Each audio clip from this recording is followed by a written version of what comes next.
안녕하세요. 오랜만에 시간이나 창밖이 훤히 보이는 카페에 앉아 누군가를 기다리며 사연을 쓰고 있어요. 제가 이렇게 사연을 쓰게 된 이유는요. 제가 이제 곧 중요한 일을 앞두고 있는데 이젠 정말 이곳에서 전 남편과의 일을 마지막으로 털어내고 새로운 출발을 하기 위해서입니다. 저의 기가 막힌 이혼 이야기 함께 하시겠어요? 저와 남편은 결혼한 지 9년이 되었고 뱃속에 아기가 자라고 있었어요. 저에겐 축복과도 같은 존재였죠. 9년이란 세월 동안 고생했던 것에 대한 보상과도 같다고 느껴지더군요. 23살, 당시 남자친구였던 남편은 군대를 전역을 하자마자 운 좋게 취업이 되었고, 어리고 사랑에 미쳐있던 저는 남편과 서둘러 결혼을 하게 되었죠.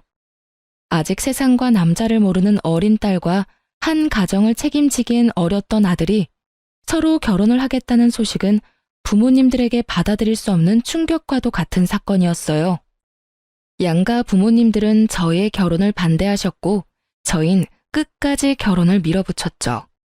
결국 시댁에서는 저희의 고집에 백기를 드셨고 친정에서는 끝까지 반대를 하셨어요.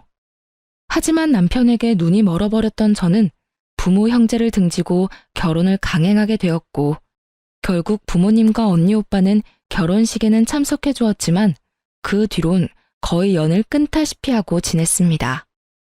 시댁에선 저희를 도와줄 능력이 되지 않았고 저흰 그 누구의 도움을 바라지 않고 오롯이 저희의 힘으로 가정을 꾸려나갔어요. 지금 생각해보면 참 열심히도 살았네요. 23살, 그 어린 나이에 친구도 멀리하고 이 일 저 일 가리지 않고 닥치는 대로 돈만 벌었어요. 그렇게 6년. 이를 악물고 힘을 합쳐 열심히 산 결과 저희에겐 저희 명의의 집이 생겼고 그 집에서 보내는 첫날 밤에 저와 남편은 그간의 세월을 돌아보며 서로를 보듬어 주었습니다. 여보, 정말 고생 많이 했어. 나 같은 놈한테 시집와서 남들 다 놀 때 일만 죽어라 일만 한다고 고생만 했네. 이제 집도 생겼으니 당신은 조금 쉬어.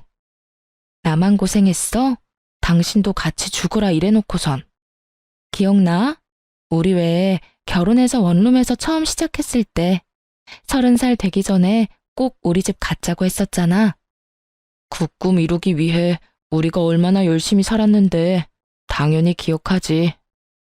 와, 그땐 정말 꿈만 같았는데 결국 이뤘어. 그것도 1년이나 빨리 말이야. 당신 덕이야. 당신이 함께 힘내줘서 생각보다 빨리 이렇게 살 수 있었어. 그래서 말인데 이제 당신 쉬면서 임신 준비하는 게 좋지 않을까? 임신? 하긴 더 늦어지면 더 힘들겠지? 그럼 이제부턴 마음 편하게 지내면서 몸부터 좀 만들자. 맛있는 것도 많이 먹고 좋은 곳도 다니면서 말이야. 열심히 살다 보니 29살의 나이가 되었고 조금 여유로워진 생활에 저흰 임신 준비를 하기로 했어요. 마음만 먹으면 당연히 될 것만 같았던 임신은 쉽지 않았고 계속되는 실패에 처음엔 괜찮다고 서로를 위로하던 말들도 점차 사라지더군요. 그렇게 남편과 저는 몸도 마음도 점점 지쳐만 갔고 어느새 한 줄뿐인 테스트기를 보곤 말 한마디도 없이 다음 배란일이 언제인지 달력만 들여다보고 있더군요. 그런 저희의 모습을 자각했을 땐 이미 남편과 저는 기계와도 같은 의무적인 관계를 가지는 사람 그 이상 그 이하도 아니었습니다. 그 당시 임신이란 열심히만 하면 뭐든 다 이뤄낼 수 있다고 믿어 의심치 않던 남편과 저의 신념을 그야말로 산산조각을 내는 것이었고 그랬기에 거듭되는 실패에 더 큰 좌절과 함께 지쳐가게 되었죠. 그렇게 지쳐가던 어느 날 오랜만에 화장대에 앉아 거울을 가만히 보는데 30살도 되지 않은 파릇해야 하는 여자가 아닌 40대는 좋게 되어 보이는 암울한 세상에 찌들 대로 찌든 여자가 앉아있더군요. 안쓰럽더군요. 얼마나 정신없이 살았으면 제 모습이 이렇게 변해가는 동안 거울 한 번 제대로 본 적이 없나 싶은 마음이 들어서요. 그때야 그런 생각이 들었어요. 이렇게 살아서 뭐하나. 이러려고 그렇게 이를 꽉 깨물고 죽어라 열심히만 살았나 하고요. 저요, 결혼하고 그 세월 동안 봄에 피는 꽃도 여름에 우거지는 그늘에서 쉬어본 적도, 가을에 예쁘게 물든 단풍잎을 맞아본 적도, 겨울에 내리는 첫눈을 넋놓고 바라본 적도 없이 참 열심히만 살았거든요. 그런데 그럴 여유도 틈도 없이 정직하고 열심히 산 결과가 세상 풍파를 다 맞은 모습이라니 너무 서글프더라고요. 그 순간 그간 한 번도 느낀 적 없던 온갖 감정들이 몰려오며 눈물이 쏟아져 나왔어요. 지나간 세월이 후회스러운 건 아니었지만 제가 너무 불쌍해서 눈물이 멈추지 않더라고요. 그렇게 한참을 울고 있는데 어느새 울고 있는 저를 발견한 남편이 다가오더군요. 여보, 울어? 왜 울어? 무슨 일 있어? 그게 무심코 거울을 봤는데 웬 늙은 아줌마 한 명이 나를 보고 있는 거야. 그게 너무 서글퍼지면서 아깝다는 생각이 확 들더라. 얼마나 대단하게 살 거라고 흘러가는 시간도 지나가는 계절도 즐기기는커녕 느낄 새도 없이 다 보내버렸는지. 당신은 아깝지 않아? 나만 이렇게 서글프고 아까운 거야? 말을 마친 저는 목을 놓아 울어버렸고 그런 저를 남편이 꼭 안아주며 이렇게 말하더군요. 여보, 이제 우리 다 내려놓고 우리만을 위해서 살자. 아기 가지려고 노력하는 것도 그만하고 그냥 우리만 생각하면서 지내자. 평소에 저였다면 아니라고 괜찮다며 다시 잘 준비해보자고 했을 텐데 그때 전 많이 지쳐 있었고 더는 힘을 낼 여유조차 남아있지 않아 남편에게 알겠다고 했어요. 그렇게 2달 뒤 몸이 조금 이상하다는 느낌이 들었고 혹시나 하는 마음에 병원에 갔더니 임신 4주차에 접어들었다고 하더라고요. 그때 그 행복감과 기쁨은 아직도 기억에 생생해요. 남편 역시 눈물까지 흘리며 행복해했고 그렇게 저와 남편은 이제 행복할 일만 남았다고 서로에게 말해주었습니다. 하지만 그 영원할 것만 같던 행복도 오래가지 않더군요. 전 입덧이 다른 사람보다 심한 편이었는데 구역질이나 먹지 않으면 허기짐에 구역질이 나고 먹으면 속이 더부룩해 변기통을 안고 살아야만 했죠. 계속되는 입덧에 회사 생활이 제대로 될 리가 없었고 자연스럽게 동료들에게 민폐만 끼치게 되었어요. 결국 전 휴직을 하기로 했고 집에서 휴식을 취하며 입덧을 견뎌내고 있었어요. 제대로 먹지는 못하고 토하는 생활이 반복되자 몰골은 말이 아니었지만 다행스럽게도 아기는 건강하게 잘 자라고 있다고 하니 그나마 다행이라고 생각하며 그 힘든 날들을 견디며 지내고 있었죠. 전 하루가 다르게 수척해져갔고 이윽고 거울에 비치는 제 모습조차 보기 싫은 지경이 돼버리더군요. 상황이 그렇게 되자 남편 역시 저를 멀리하는 것이 느껴지더라고요. 처음엔 입덧으로 고생하는 저를 안쓰러워하던 남편이었는데 어느 순간부턴 제가 화장실을 가려고 일어서기만 해도 한숨을 쉬는 지경이 되어버렸어요. 전 남편의 다정스러운 눈빛을 본 적이 언제인지 기억도 나지 않았고 투명스러운 눈빛과 함께 남편의 핀잔이 계속되고 있었어요. 얼굴이 도대체 그게 뭐야? 로션은 안 바르는 거야? 푸석푸석해서는. 아무리 입덧 때문에 힘들다고 그래도 사람 몰골이 그게 뭐야? 그거 알아? 당신 보고 있으면 내가 다 서글퍼진다고. 이런 식의 핀잔은 말끝마다 이어졌고 다른 것도 아닌 임신 때문에 혼자 고생하는 저에게 이런 언행으로 대하는 남편을 보며 섭섭한 적이 한두 번이 아니었어요. 하지만 남편 역시 회사 생활로 많이 힘들어서 그럴 거라며 이해해주며 남편과 싸우지 않으려고 많이 노력했어요. 사실 싸울 힘도 없긴 했고요. 그러던 어느 날 유난스럽게 입덧이 심한 날이었는데 그날따라 생전 좋아하지도 않았던 요거트가 너무 먹고 싶은 거예요. 얼마나 먹고 싶은지 눈물이 다 나려고 해 전 배달 어플을 이용해 요거트를 시켜 먹게 되었고 그 결과는 참담했습니다. 그토록 눈물나게 먹고 싶었던 요거트를 한 입 먹는 순간 속이 마구 울렁이기 시작하는데 참아보려 해도 도저히 참아지지 않았고 그대로 전 화장실로 뛰어가 또다시 다 개워내게 되었어요. 그렇게 한바탕 개워내고 나오니 미간을 잔뜩 찌푸린 남편이 이렇게 말하더군요. 아, 진짜. 그렇게 다 토해낼 거면 차라리 굶어. 돈 아깝게 그게 뭐 하는 짓이야? 그 말을 듣는데 전 그야말로 폭발하고 말았어요. 그게 나한테 할 말이야? 내가 일부러 토해? 내가 토하고 싶어서 토하냐고. 나도 그냥 맛있게 먹고 싶어. 그런데 그게 안 되는 걸 어떻게 해? 당신 이런 내 심정을 알아? 그냥 가만히 앉아 있어도 놀이기구를 타고 있는 기분이야. 비포장도로를 끊임없이 달리는 차 안에 갇힌 기분이라고. 저 역시 그 당시 몸도 마음도 힘든 상황이었기에 남편의 모진 말들을 참을 수가 없었고 그렇게 한바탕 쏟아내는데 갑자기 배에서 감당할 수 없는 고통이 느껴지더군요. 저는 배를 잡고 소리를 지르며 고꾸라졌고 놀란 남편은 저를 집에서 가까운 곳에 있던 대학병원으로 데리고 갔어요. 병원으로 가는 내내 아기만 무사하기를 빌고 또 빌었고 병원에 도착해 진료를 해본 결과 천만다행으로 아기는 무사하다고 하더라고요. 하지만 제 몸이 너무 약해져서 병원에서 며칠 안정을 취하며 경과를 봤으면 좋겠다라는 의사 선생님의 권유대로 전 입원을 하게 되었고 남편은 편히 지내라며 1인실을 잡아주었죠. 그렇게 전 병실에 누워 눈을 감고 있었어요. 잠은 오지 않았지만 이런저런 일들로 인해 많이 지쳐있던 터라 눈꺼풀조차 무겁게 느껴져 눈을 뜨고 있기도 힘이 들었거든요. 한참을 잠들지 않은 채 눈을 감고 있는데 병실로 남편이 들어오더니 제 손을 잡고 숨죽여 울기 시작하더군요.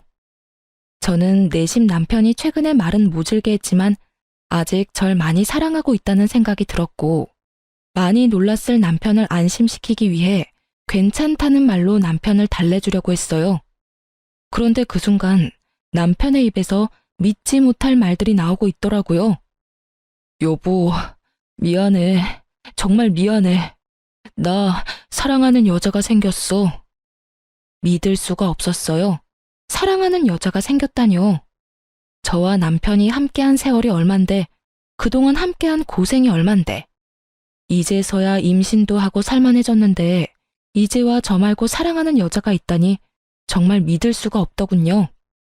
내가 이런 마음 품는 것 자체가 여보한텐 너무나도 큰 상처이고 배신인 걸 너무 잘 알지만 이미 그 여자한테 가버린 마음이 너무 커서 내 뜻대로 되지가 않아. 나 어떻게 해야 해? 내가 어떻게 해야 할까? 난 천벌받을 거야, 정말. 말을 마친 남편은 계속해서 울고 있었고 전 저도 모르게 반사적으로 남편의 손을 있는 힘껏 잡아버렸어요. 저의 행동에 제가 잠들지 않았다는 사실을 알아차린 남편은 화들짝 놀라며 저를 바라보았고 전 그 자리에서 벌떡 일어나 남편에게 제가 들은 것이 진실인지 되물어 보았어요. 이게 다 무슨 소리야? 사랑하는 여자가 생겼다니. 당신, 이게 다 정말이야?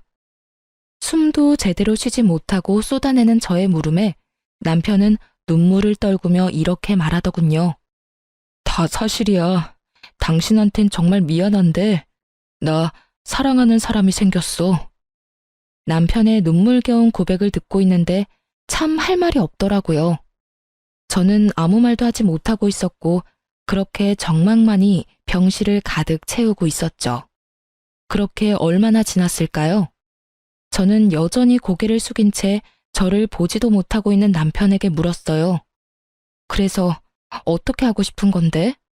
어떻게 하고 싶길래 당신 입으로 다 밝힌 거야?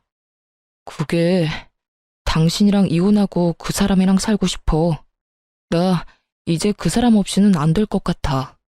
이렇게 말하는 와중에도 남편은 울고 있었고 전 피해자라도 되는 양 우는 남편에게 소리를 질러버렸어요. 울지도 마. 난 지금 당신 우는 꼴도 역겨워서 죽을 것만 같으니까 울지도 말라고. 뭐? 그 사람 없이는 안 될 것 같다고? 지금 그런 말을 나한테 하면서 울고 싶어? 울고 싶은 사람이 누군데? 당신이 피해자라도 되는 것처럼 울긴 왜 울어? 결혼 생활 내내 저의 이런 모습을 본 적 없었던 남편은 깜짝 놀라 아무 말도 못하고 있더군요. 전 벙어리가 되어버린 남편의 멱살을 잡고 흔들며 절규를 하기 시작했어요. 이 미친놈아, 이혼을 하고 싶다고? 그러면 뱃속 아기는? 나는 둘째치고 뱃속의 아기는 어떻게 할 거냐고. 네가 이러고도 인간이야? 네가 이러고도 사람이냐고. 저의 절규는 계속되었고 남편은 여전히 아무 말도 하지 못하고 있더라고요. 그 순간 남편의 휴대전화가 울렸고 휴대전화를 확인하는 남편의 눈빛이 갈피를 잡지 못하고 흔들리기 시작했어요. 전 직감적으로 상간녀라는 것을 알았고 제가 그 자리에서 죽는 꼴을 보기 싫다면 당장 전화를 받으라고 했어요. 제 말에 남편은 망설이는 듯 하더니 통화 버튼을 눌렀고 그 순간 저는 남편의 휴대전화를 빼앗아 스피커 버튼을 눌러버렸어요. 자기야, 놀라지 마. 나 임신했어. 테스트기가 두 줄이길래 병원에 가보니까 임신이래. 나 너무 좋아서 눈물이 다 나는 거 있지? 어쨌든 나 지금 집인데 빨리 좀 와줘. 상간녀는 울고 있더군요. 환희에 찬 기쁨의 눈물을요. 상간녀의 임신 소식이 병실을 가득 메우고 남편의 얼굴엔 순간이었지만 화색이 돌더군요. 하지만 그것도 잠시 남편은 제 눈치를 살피며 표정이 굳어져 갔고 상간녀의 빨리 와달라는 말과 함께 전화는 끊겨버리고 말았어요. 다시 찾아온 정막. 남편은 안절부절 못하며 제 눈치를 살피기 바쁘더니 조심스럽게 입을 떼더라고요. 여보, 나 잠시만 나갔다 올게. 진짜 아주 잠시면 돼. 조심스러운 말과는 달리 행동은 재빨랐고 빠르게 사라지는 남편의 뒷모습을 보며 전 그 자리에서 쓰러지고 말았습니다. 다시 정신을 차려 눈을 떴을 땐 혼자였고 제가 일어난 것을 확인한 간호사분이 담당 의사 선생님을 불러오시더군요. 산모님, 괜찮으세요? 정신이 드세요? 그 걱정스러운 눈빛과 물음들을 듣는 순간 눈물이 터져 나왔고 전 괜찮다는 말도 하지 못한 채 울어버렸습니다. 그 와중에도 다행인 건지 불행인 건지 아기는 무사했고 전 이 모든 상황들을 저와 함께 해준 아기를 지키기로 했어요. 물론 저 혼자서요. 남편과의 이혼은 피할 수도 피할 마음도 없었기에 저는 마음을 단단히 먹기로 했어요. 제가 첫 번째로 한 일은 흥신소를 통해 상간녀를 알아보는 일이었어요. 남편이 꽁꽁 숨기고 있는 그 여자가 어떤 여자인지 궁금해 미칠 지경이었으니까요. 며칠 뒤 흥신소에서 연락이 왔고 상간녀에 대해 알려주더라고요. 상간녀는 남편이 군대 가기 전 잠시 다녔던 대학에 함께 다니던 친구였는데 얼굴도 예쁜데 집도 부자여서 유명했다고 하더군요. 그 당시 남편을 좋아하는 여자가 있다고 들었던 것이 떠오르며 그 여자가 상간녀였음을 깨달았죠. 대학 졸업도 하지 못한 남편이 왜 대학 모임까지 나가게 된 것은 모르겠으나 알아본 바론 두 사람은 대학 동창회 모임에서 다시 재회해 그날 이후부터 만나기 시작했고 그 만남의 시점이 제가 임신한 직후라는 것을 알게 되었죠. 여기까지도 놀라운데 더 놀라운 사실이 기다리고 있더군요. 남편과 상간녀는 이미 살림도 차린 상황이었는데 그 집은 상간녀가 마련한 집으로 그야말로 저만 물러나준다면 모든 것이 다 해결되는 분위기라는 것이었어요. 심지어 남편은 상간녀와 본격적인 만남을 시작하며 회사까지 그만둔 상태였고 그런 남편에게 상간녀는 투자를 해주어 현재 남편은 돈 걱정 없이 사업 준비를 하고 있는 상황이라는 것까지 알게 되었죠. 그쯤 되니 궁금해지더군요. 상간녀에게 향하는 남편의 마음은 연심인지 욕심인지. 그것이 뭐든지 간에 저의 비참한 마음은 같았고 그럴수록 저는 더욱 강해졌어요.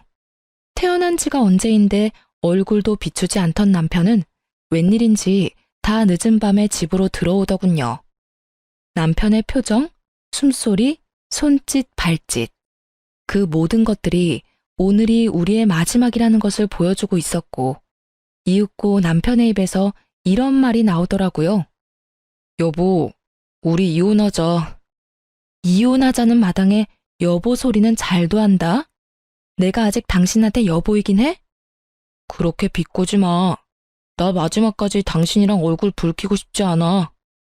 참, 그러면 지금 내가 웃어야 해? 당신 마음 편해지라고 미친년처럼 하하호호 웃어줘야 해? 그런 말이 아니잖아. 나는 그저 좀 더 이성적으로 대화를 하자는 말이었어. 당신 보니까 내 욕심이 과했네. 아, 우리 이혼하자. 당신이 이혼만 해주면 이 집을 포함해서 그동안 모은 재산은 당신 다 줄게. 이거 말고 그 사람이 당신한테 따로 위자료도 두둑하게 챙겨준다니까 제발 이혼만 해줘. 그래, 하자 이혼. 얼마나 줄지 기대할게. 그런데 나 한 가지만 물어봐도 돼? 당신은 우리 아기는 안 궁금해? 그 충격을 받고 무사한지, 무사하다면 앞으로 어떻게 할 예정인지, 낳을 건지 어떻게 할 건지 그런 건 궁금하지도 않아? 전 진심으로 궁금해서 물었고 남편은 저의 물음에 표정 하나 변하지 않고 이렇게 대답하더군요. 무사하단 이야긴 병원에 전화해서 들었어.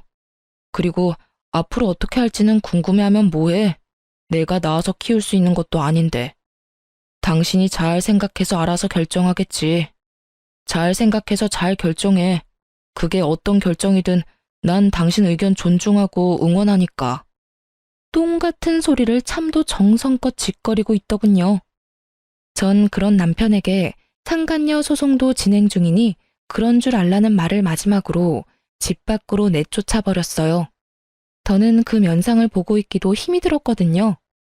그렇게 저희는 이혼을 하게 되었고 전 우리의 젊은 날을 갈아샀던 집과 남편이 상간녀에게 받아온 3억과 함께 상간녀 위자료까지 따로 받을 수 있었어요.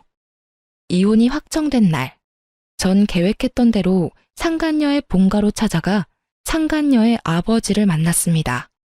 조사를 통해 알아본 바론 상간녀의 부모님은 전 남편이 유부남이었던 사실을 모르고 있었고 받을 거 다 받아낸 저는 상간녀가 밖에서 무슨 짓거리를 하고 다니는지 그 부모님께 다 알릴 계획이었던 거죠.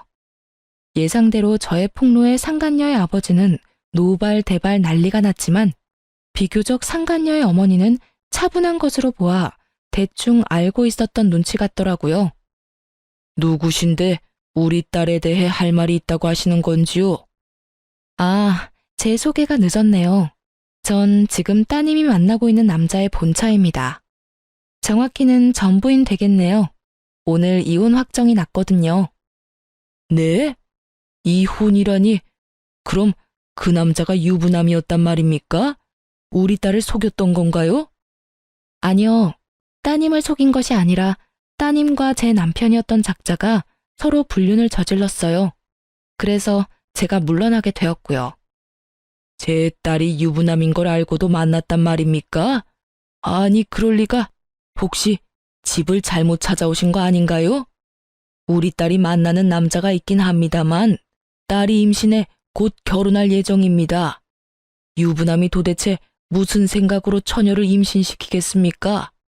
전 끝까지 제 말을 믿지 못하는 상간녀의 아버지에게 두 사람의 다정한 모습이 찍힌 사진을 내밀어 주며 말했습니다. 보시면 아시겠지만 따님 맞습니다. 참고로 제 뱃속에도 아기가 자라고 있는데 그것도 따님이 다 알고 있다고 하더군요. 참 웃기는 상황 아닌가요? 조강지처 뱃속에 있는 아기는 버려도 상간녀 뱃속에 있는 아기는 지키겠다는 그 꼴이요. 그러니 제가 어쩌겠어요? 물러서 줘야죠. 에휴, 그래서 원하는 게 뭡니까? 여기까지 찾아와서 이런 말 하는 거 보면 원하는 게 있을 텐데요. 그저 부모님께서도 자기 딸이 밖에서 어떤 짓거리를 하고 다니는지, 그 짓거리 덕분에 제 가정이 어떻게 망가졌는지 다 아셔야 할 것 같아서 찾아왔어요. 아, 굳이 원하는 게 있다면 따님을 좀 꾸짖어 주시면 좋을 것도 같네요. 자기네들끼리야 하늘 아래 둘도 없는 사랑이네 뭐네 곱게들 포장하지만 엄연히 죄잖아요, 불륜이라는 게. 그러면 따님 교육 제대로 해주세요. 갑자기 찾아와서 죄송했습니다. 저는 그대로 집을 나왔고 제가 현관문을 나오는데 머리끝까지 화가 난 상간녀의 아버지가 상간녀의 어머니를 쥐잡듯 잡으며 당장 상간녀를 부르라고 고함을 치는 소리가 들려오더군요. 그 소리를 들으며 집으로 돌아오는 발걸음이 얼마나 가벼웠던지 모릅니다. 그렇게 집으로 돌아온 전 이사할 예정이라 중요한 짐을 따로 추리고 있었고 상간녀에게 모든 이야기를 들은 전 남편이 역정을 내며 집으로 들어오더군요. 너 진짜 미쳤어? 돈은 다 받아 처먹고 뭐? 그 집을 찾아가? 네가 제정신이야? 이딴 식으로 행동할 거였으면 돈은 왜 받아갔어? 돈은 돈이고 이건 다른 문제지. 그 부모들도 알아야 하지 않겠어? 하나뿐인 외동딸이 밖에서 무슨 짓거리를 하고 돌아다니는지. 그래야 자식 교육을 똑바로 하지. 그래도 이건 너무하잖아. 꼭 이렇게까지 해야 했어? 군말 없이 이혼해줬는데 이 정도도 하면 안 돼? 너 때문에 지금 그 사람 아빠한테 붙잡혀서 질질 끌려갔어. 어쩔 거야? 어쩌긴 뭘 어째. 눈물이라도 흘려줘? 그거 참 안 됐다고 위로라도 해줄까? 그런 걸 원하니? 진짜 너 하여튼 오늘 일 때문에 그 사람 뱃속에 있는 아기라도 잘못됐다간 가만 안 있을 테니 그런 줄 알아? 전 남편은 악에 바친 듯 이를 꽉 깨물며 저에게 말했고 그런 전 남편의 모든 것이 어이가 없더군요. 그래서 전 어느새 꽤 나온 저의 배를 보여주며 이렇게 말했습니다. 이건 안 보여? 내 배는 안 보이냐고. 이 아기도 당신 아기야. 당신은 정말 이 아기는 보이지도 않는 거야? 저는 전 남편을 향해 목이 터져라 외쳤지만 전 남편은 그런 저에게 시선조차 주지 않았고 전 참지 못하고 전 남편의 뺨을 내리쳐버렸어요. 썩 꺼져. 빨리 꺼지라고. 앞으론 2번 다시 그 어떤 일로도 찾아오지 마. 한 번만 더 찾아오는 날엔 당신하고 그 여자 얼굴 온 세상이 알도록 인터넷에도 다 퍼뜨려버릴 테니까. 알겠어? 제 말에 남편은 저를 한번 흘겨보곤 나가버렸고 그 후론 전 남편이 찾아오는 일은 없었습니다. 한바탕 소란이 지나간 후 기다리고 기다리던 이삿날 아침이 되었고 제 소식을 어떻게 안 것인지 그간 연락을 끊고 살았던 엄마와 언니 그리고 오빠까지 집으로 찾아왔더군요. 저를 본 엄마는 저의 등짝을 때리며 우셨고 그런 엄마를 언니와 오빠는 말려주며 그저 저를 꼭 안아주었습니다. 이거 사, 이게 뭐야 도대체. 그러게 그렇게 말렸거늘 고작 이런 꼴이나 당하려고 이런 꼴이나 보이려고 가족들 다 버리고 나갔던 거야? 엄마, 그러지 마. 막내 임신 중이라잖아. 배 안 보여? 그래 엄마, 진정 좀 해. 몇 년 만에 보는 건데 애를 때리긴 왜 때려? 9년 만에 듣는 가족들의 목소리에 하염없이 눈물이 나더군요. 많은 감정이 섞인 눈물이었지만 가장 큰 감정은 당연히 미안함이었어요. 그렇게 가족 마음에 못을 박았으면 잘 살기라도 했어야 했는데 9년 만에 보인 꼴이 그런 꼴이라 죄송하고 미안하더라고요. 그렇게 한참을 울던 저희 가족은 감격스러운 재회는 잠시 미루고 이사를 서두르기로 했어요. 이삿짐 직원분들이 오셔서 더는 재회의 기쁨과 슬픔에 젖어 있을 틈이 없었거든요. 그렇게 부른 배를 부여잡고 바쁘게 움직이고 있는데 육설과 함께 전 시모가 저에게 다가오고 있더라고요. 야, 이 미친년아. 네가 내 아들 앞날을 망쳐놓고 무사할 줄 알았어? 이러면서 제 머리채를 잡는데 그 순간 빈혈기가 돌며 별이 다 보이더라고요. 전 시모의 흥분은 극에 달해 있었고 저에 대한 원망과 함께 욕설들은 끊임없이 쏟아져 나오고 있었어요. 너 때문에 내 아들이 쫄딱 망하게 생겼어. 네가 그 집 찾아가서 다 말하는 바람에 내 며느리도 내 아들도 그 집에서 쫓겨나 버렸다고. 그게 어떻게 잡은 기회인데 네 년이 다 책임져. 다 책임지라고. 그 뒤로도 전 시모는 끊임없이 하소연과 함께 원망들을 쏟아냈고 이야기를 들어보니 모든 사실을 안 상간녀의 집에서는 상간녀에게 해주던 모든 지원을 끊어버렸고 두 사람이 살고 있던 집마저 뺏어버렸다고 하더군요. 한순간에 거지 신세가 된 두 사람이 집으로 찾아가 빌어봤지만 상간녀의 집에선 두 사람이 헤어지지 않는 이상 상간녀 역시 없는 자식으로 여기고 살 것이라는 답만 돌아왔고 상간녀는 하는 수 없이 전시댁으로 들어와서 살고 있다고 하더라고요. 한평생 고생이라곤 모르고 산 상간녀가 전시댁의 환경에서 산다는 건 고역과도 같은 일일 테죠. 그렇게 한참을 쏟아내던 전시모는 급기야 저에게 돈 타령까지 하기 시작했어요. 네가 다 이렇게 만들었으니 네가 다 책임져. 돈이라도 내놓으라니 말이야. 네가 받아간 거 다 내놔. 그 순간 잠시 이삿짐 차에 갔던 식구들이 돌아오고 저의 모습을 발견한 엄마가 달려와 전시모의 손을 낚아채 있는 힘껏 밀어버렸어요. 이 여편네가 감히 누구 머리채를 잡아? 정신 나갔어? 어디서 내 딸 머리를, 그것도 임산부를, 네가 제정신이야? 당연히 이삿짐 센터 직원인 줄 알았던 엄마의 등장에 전시모가 당황한 기색이 역력하더군요. 그랬겠죠.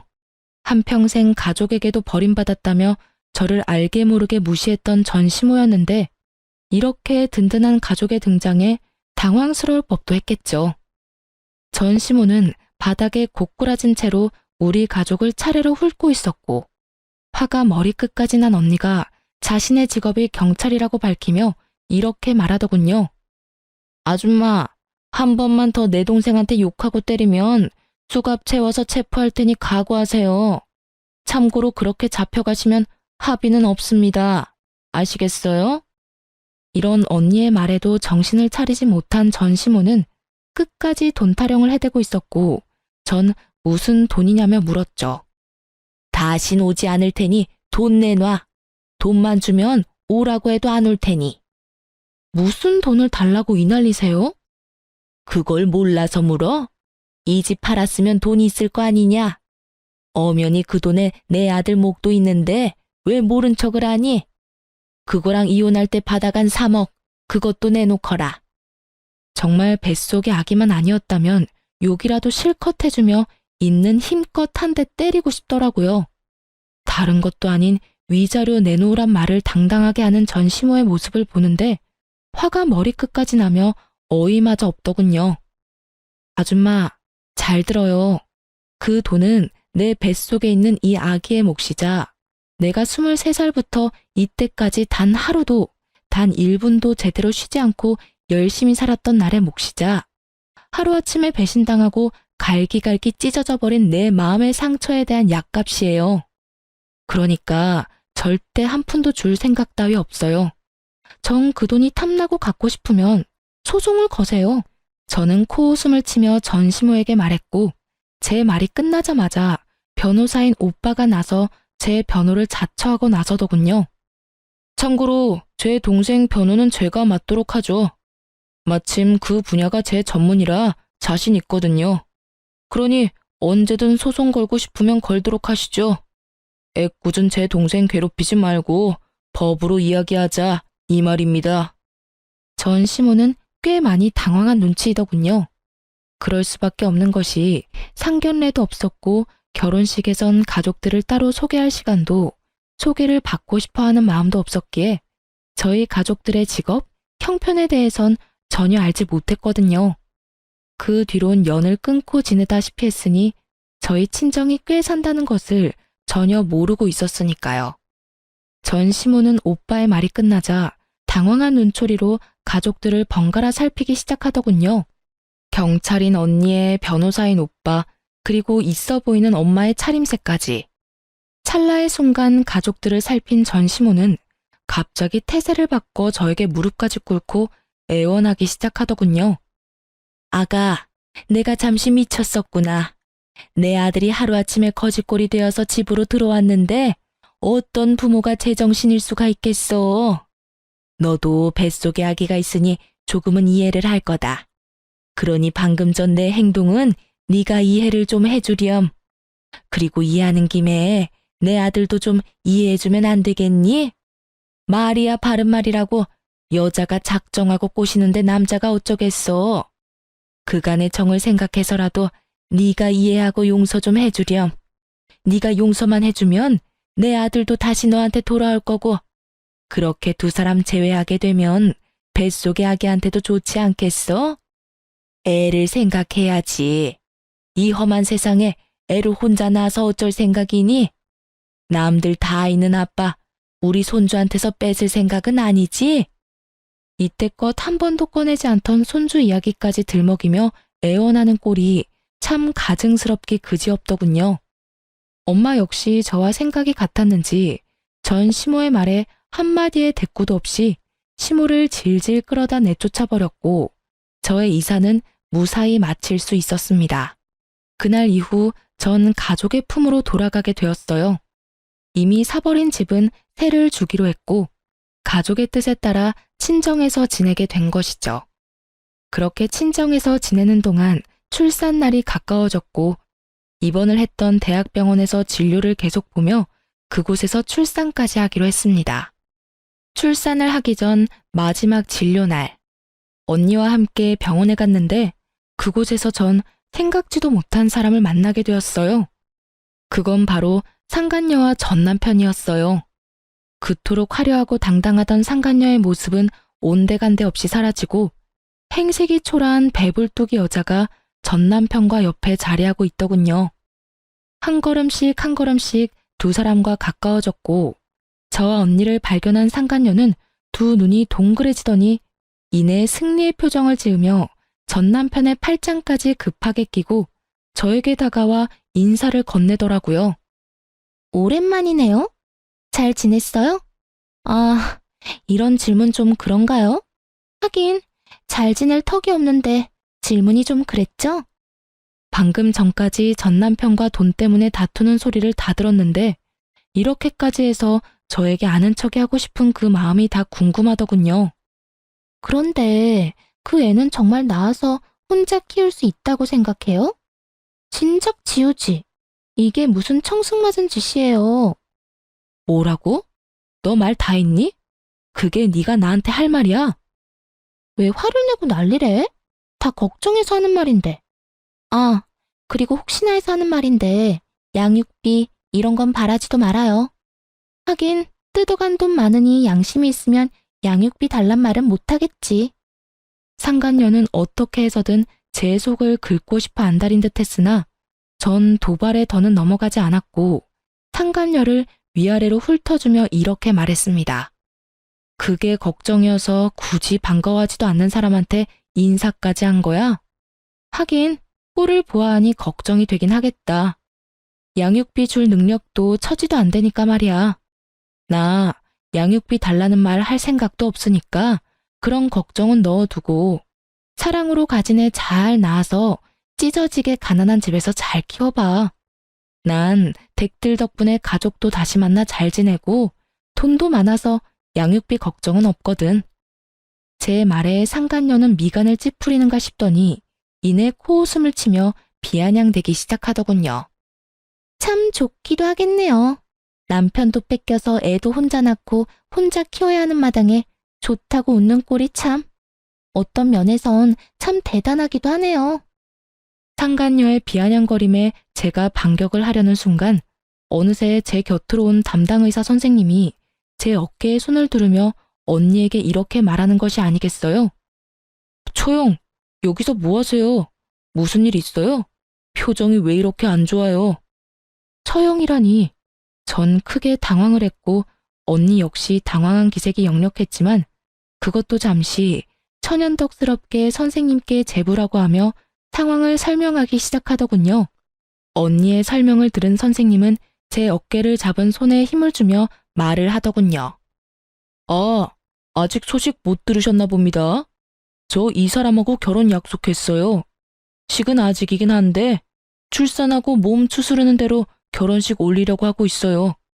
원하신다면 청첩장 나오는 대로 보내줄 테니 와서 자리를 빛내주는 것도 좋을 것 같네요.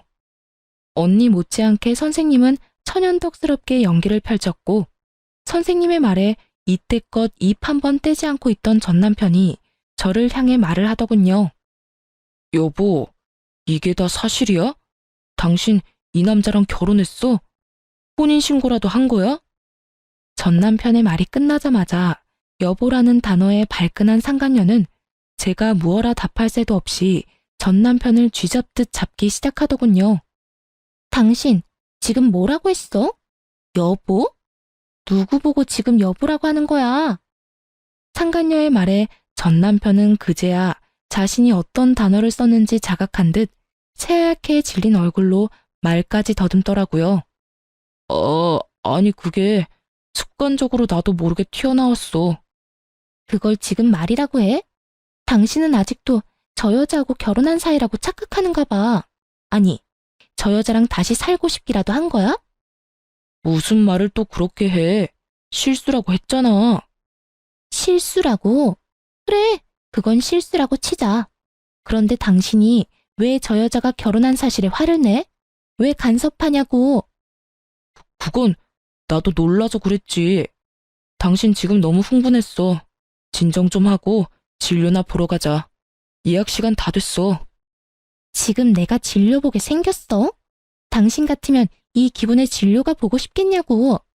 내가 누구 때문에 이 모양 이 꼴로 살고 있는데, 내가 왜 이런 거짓꼴로 살고 있는데, 당신 하나 보고 다 버리고 와서 이렇게 사는 난 신경도 안 쓰면서 전부인이 재혼한 사실이 그렇게 신경 쓰여? 상간녀는 악을 쓰며 남편을 닥달했고 그런 상간녀의 말이 지긋지긋하다는 듯 전 남편은 짜증을 섞으며 답을 하더군요. 내가 당신한테 가족 버리고 나한테 와달라고 했어? 당신이 좋아서 다 버리고 나한테 와놓고 왜 또 그런 말을 하는 거야? 지겹지도 않아? 무슨 일만 일어났다 하면 이 모양 이 꼴 타령하는 거? 나야말로 누구 때문에 그 좋은 회사까지 그만두고 이 모양 이 꼴이 됐는데 다 당신이 투자해준다고 해서 이렇게 된 거잖아. 두 사람은 급기야 언성까지 높이며 싸우기 시작했고 그 광경을 지켜보던 선생님은 제 손을 진료실로 이끌며 이렇게 말했어요. 우린 이만 들어가요. 이런 난장판은 뱃속의 아기한테 좋지 않아요. 얼른요. 그렇게 선생님의 손에 이끌려 진료실 의자에 앉은 전 어리둥절했고 이내 간호사 선생님이 들어오셔 두 사람이 난동에 가까운 싸움을 하다 결국 병원에서 쫓겨났다고 하더군요. 그 만남을 마지막으로 전 다신 그 사람들을 만나기는커녕 소식조차 들을 수도 없었습니다. 그렇게 정말 전 남편과의 모든 것이 끝이 나고 전 무사히 출산했습니다. 출산 이후 전 제 소중한 보물을 안겨주신 선생님께 보백받게 되었어요. 사실 병원에 처음 와 전 남편의 외도 사실을 알게 되었을 때 걱정스러운 눈빛으로 절 위로해준 그 선생님이 저의 담당 선생님이었고 선생님의 말에 의하면 그날부터 제가 신경이 쓰였다고 하더군요. 처음엔 그저 제가 불쌍했다고 했어요. 불쌍해서 눈길이 더 가고 마음이 더 쓰였다고요. 그래서 진료를 볼 때도 더욱 신경을 써주었고 제가 배가 심하게 뭉쳐 병원에 갑자기 왔다는 연락이라도 받을 때면 그게 언제든 어디에 있든 병원으로 뛰어와 제 진료를 봐주셨다고 하더라고요. 그렇게 측은심에 제가 눈에 밟혔는데 그 측은심이 어느 날부턴 저를 지켜주고 싶고 제가 보고 싶어졌다며 저를 좋아하는 것 같다고 마음을 고백해 오더군요. 지금 당장 대답해달라는 건 아니에요. 지금 상황이 좋지 않다는 것도 알고 저한테 신경을 쓸 틈도 없다는 거 누구보다 잘 아니깐요. 그냥 제가 곁에서 맴돌 테니 그것만 막지 말아주세요. 그렇게만 해준다면 저는 언제까지고 기다릴 수 있어요. 그저 저를 지켜봐 주세요. 처음엔 그냥 아무런 대답도 하지 않고 무시했던 것 같아요. 전 남편에 대한 상처가 크기도 했지만 무엇보다 큰 이유는 염치가 없어서였어요. 애 딸린 이혼녀와 총각인 대학병원 의사 선생님이라니 거부할 염치조차도 없더군요. 하지만 선생님은 저를 포기하지 않았고 부담스럽지 않게 저의 곁을 지키면서 제 아들조차 사랑으로 품어주고 있더라고요. 그렇게 4년을 한결같이 저와 제 아들을 지켜준 선생님께 마음의 문을 열게 되었고 선생님은 저의 남자친구가 되었어요. 그리고 곧 저는 저와 아들을 세상 누구보다 사랑해주는 남자친구와 결혼을 할 예정이에요.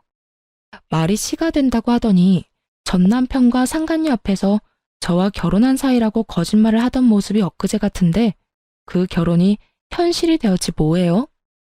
남자친구의 말론 그때 자신의 마음을 확신했다고 하더군요. 물론 예비 시댁에서도 저와 아들을 많이 아껴주세요. 처음 저의 이야기를 남자친구에게 들었을 땐 걱정이 많으셨다고 하시더군요. 아무래도 그럴 수밖에 없는 상황이긴 했죠. 온 정성을 다해 사랑으로 키운 아들이 어느 날 갑자기 사랑하는 여자가 생겼다고 해서 누구보다 기뻐하셨는데 그 여자가 이혼녀인 것도 모자라 갓난아기까지 있다고 하니까요. 어떻게든 설득을 해보려 했지만 남자친구는 흔들리지 않았고 일단 얼굴이나 보자 하는 마음으로 저를 만나러 나오셨다고 하셨어요. 그렇게 저를 처음 만난 날 저와 예비 시부모님은 많은 이야기를 나눴고 헤어지는 순간에 제 손을 잡아주시며 이렇게 말씀해 주시더군요. 사실 오늘 이 자리 나올 때까진 좋은 말로 설득해서 헤어지게 만들 생각이었어. 생각 있는 여자라면 헤어질 테니 말이야. 그럴 생각으로 나온 자리인데 막상 만나서 이야기 나눠보니 우리 애가 왜 그렇게 매달렸는지 알 것 같네. 앞으로 우리 아들이랑 잘 지내줘. 그렇게 잘 지내다가 우리 가족으로 와주면 더 좋고. 이렇게 말씀해 주시는데 얼마나 많이 울었는지 몰라요.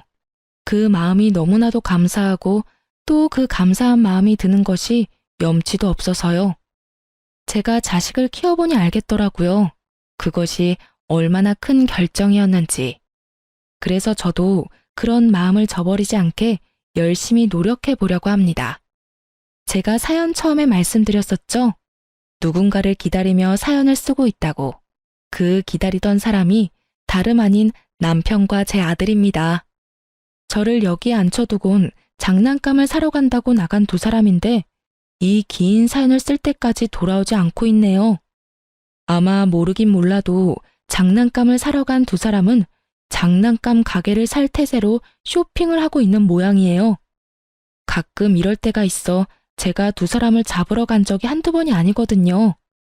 전 이만 인사를 드리고 가봐야 할 것 같아요. 마지막으로 저의 지옥 같던 세월을 여기에 털어버렸으니 이제 저도 행복하게 새로운 인생을 살 수 있겠죠? 어쨌든 지금 두 남자의 과분한 사랑을 받으며 행복하게 잘 살고 있으니 여러분도 제 걱정보단 앞날에 대한 응원을 부탁드리며 전 이만 물러가 볼게요. 긴 이야기 들어주셔서 감사합니다.